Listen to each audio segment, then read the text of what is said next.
Hey guys, before I got here, I've been to Honduras in its capital, Tegucigalpa, and now I pass into El Salvador at its capital, San Salvador. And I'm standing in the Plaza de la Libertad, or Liberty Square, and behind me there's a church.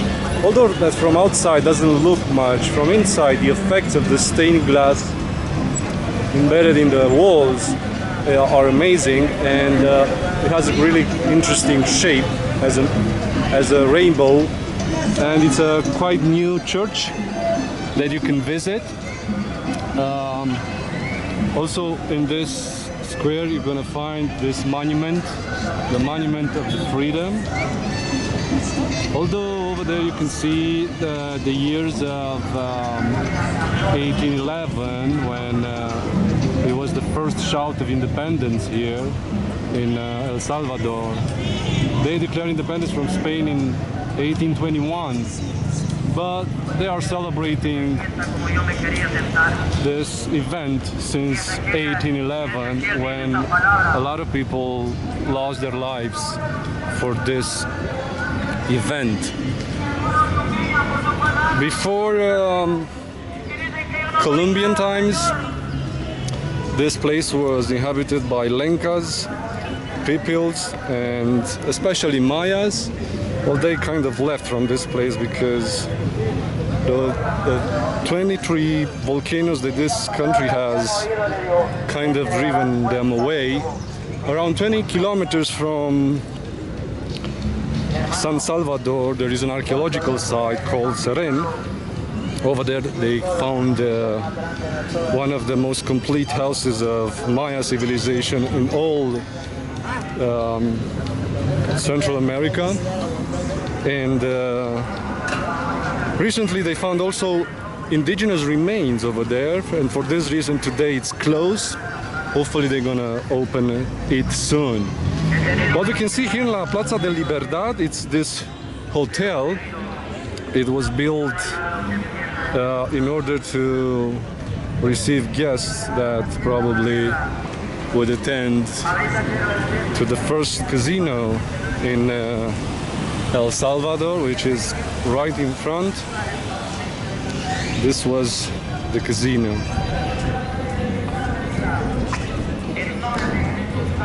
During Spaniards, this place wasn't rich in gold or silver, but they had indigo plant, or anillo as they call it, and a bit later coffee was introduced here, and by early 19th century coffee was representing 90% of their exports. A lot of sufferance here in El Salvador during its history. You can also see in their eyes when they're looking at you, you're not really welcome in this country. You're gonna have episodes in which people are gonna shout to you, get out or go home. Well, for those of you who doesn't know the meaning of gringo, when the Americans came here, North Americans came here with their green jackets, they used to be called gringo. So that's hence the name of gringo. There's no much enthusiasm when someone calls you gringo, especially here in El Salvador. So we are entering in a new square where there's also a lot of history, but the first square in El Salvador was the square of freedom. This square is dedicated to another, at least two other characters, very important for El Salvador history, and especially for its people.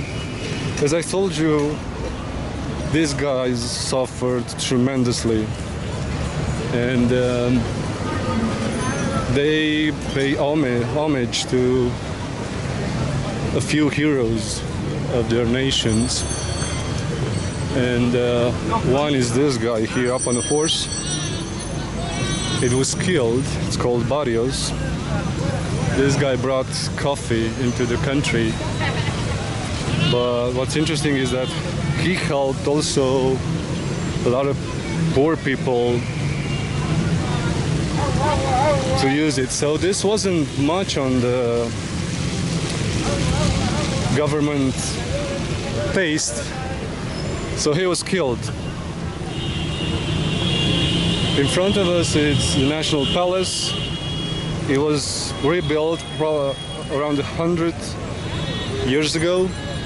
It was finished, this building, in 1911. The building before was made out of wood. It was burned down by the rebellions in the 30s after the big financial and economic crash from the Americas. Back then, the president of El Salvador decided to kill more than 35,000 indigenous, the ones that rebelled against the government. Also in 1969 they had a really bloody event.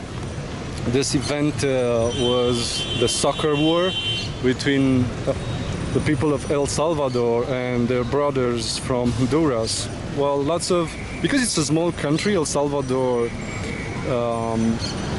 people emigrated into Honduras, which is the biggest country. It's a bigger country than El Salvador, and the guys from there didn't like it much. So after one point, during 4 days, several thousand people died in that war.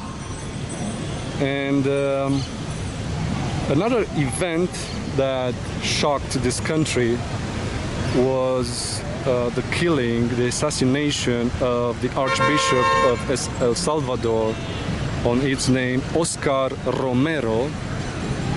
This guy is, his tomb or his mausoleum is underneath this cathedral. That's the National Cathedral. It was recently built. This guy was shot in 1980 by a death squad because he was a person that helped a lot the poor people of El Salvador. He was named actually the voice of the voiceless, and today in his honor people are making pilgrimage. 12 years later, they signed an act of peace between guerrillas and the government. They also appointed a commission to find the truth of what happened in those times. 5 days later, the justice of this country issued an amnesty for all parts, for both sides. El Salvador. Its currency is United States dollars. It used to be colon, as it is today in Costa Rica. Interesting is that Nicaragua, its currency, it's called Cordoba, after his founder of the colonial city of León and Granada, Hernández Cordoba. Honduras, its national currency is Lempira. It's named after a chieftain that withstood to Spaniards in many wars in 16th century. Also, the tribes of Pipils withstood to Pedro Alvaro, the first conquistador that arrived here. It took them more than a year to take control of these lands. And in Guatemala, the currency is Quetzal. Quetzal means, the name comes from the feathers of a really beautiful bird. Even Mayas used to trade feathers of this bird. So if you wonder where the name of El Salvador comes, I think this image says it all. the savior.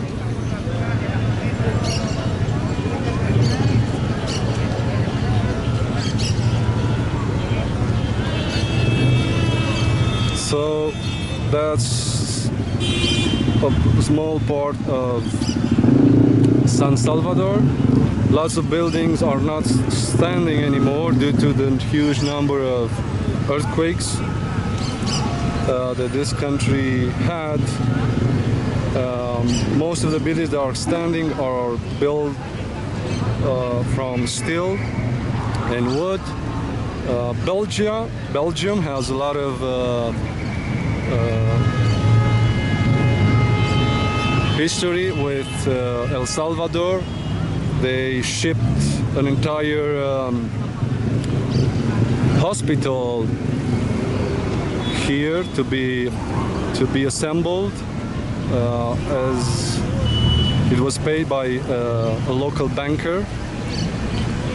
Unfortunately, they sent it first to Salvador de Bahia in Brazil. 3 months later, arrived here and it was assembled. And also they have a really beautiful Gothic church that still stands. Also built with Belgian materials mostly. I will see you next time.